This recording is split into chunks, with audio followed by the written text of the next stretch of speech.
try several stitch lengths of this running stitch.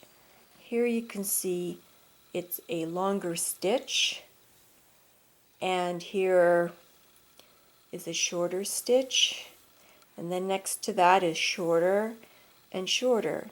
So try all the different lengths and variations. To help keep the fabric in place while you're sewing, as you lift the fabric, it's nice to have a little bit of tension at the end. So what we use these long pins for, they're hat pins, I guess. I use them to anchor the material to the table so that when I lift it and put my hand under, I can hold it and hold it a little bit taut, not stretching it, but holding it taut. Now the other thing is, I don't know if you can see this, these scissors, they're not completely closed. Always, always, always keep them closed. It's bad practice to keep them open because when fabric just sort of happens to brush over it, you can damage the fabric with these very sharp points. Always keep them closed, no matter where you have your scissors. Always be mindful of where they're sitting, where they're at, and have them closed. Okay, another pointer is that when you're making very, very short stitches, it helps to use a very short needle. So you can see this needle is much shorter than for making the longer stitches.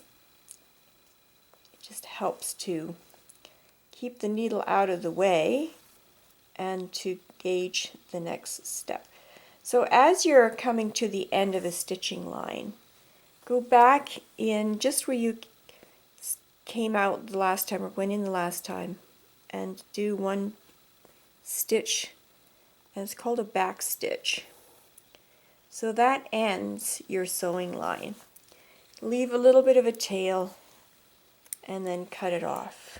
So that's good for practicing. Using this old pillowcase is perfect for practicing. See, we have different lengths. We have the longer length and shorter and shorter and shorter. Always begin with a knot. There are other ways of beginning, and I'll show you that in good time. And then here at the very end, you can see there's one back stitch. Now let's have a look at the reverse side. You can see that on the reverse side it is as even as it is on the front side. So that's the aim. So these running stitches that we've practiced on, here you can see I've skipped one, I've done a back stitch, and I've skipped one and made another running line. Okay, no reason at all, just tried something different. Now these stitches that I've shown you here, this type of running stitch is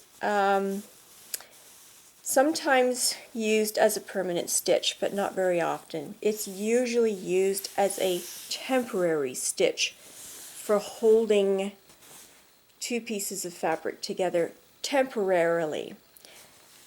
And the reason that it's not tied off at the end is that you can easily remove these stitches by grabbing the knot and just tugging on it and pulling it out, and it just pulls out. So we use that method when it's a temporary stitch. So it's nothing permanent, it's just to hold something. Now if I do this here as well, I'll just pull on this and you can see it just pulls out very, very easily. And here, now because there's only a back stitch at the end, you can pull it out very easily. This one's going to be a little bit more difficult because I have one back stitch here and one back stitch here.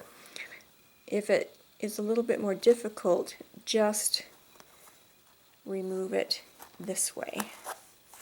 And then here I'll go under with a longer needle and grab that and then just pull that out. So you can actually reuse your thread. I don't like to throw this practice thread away.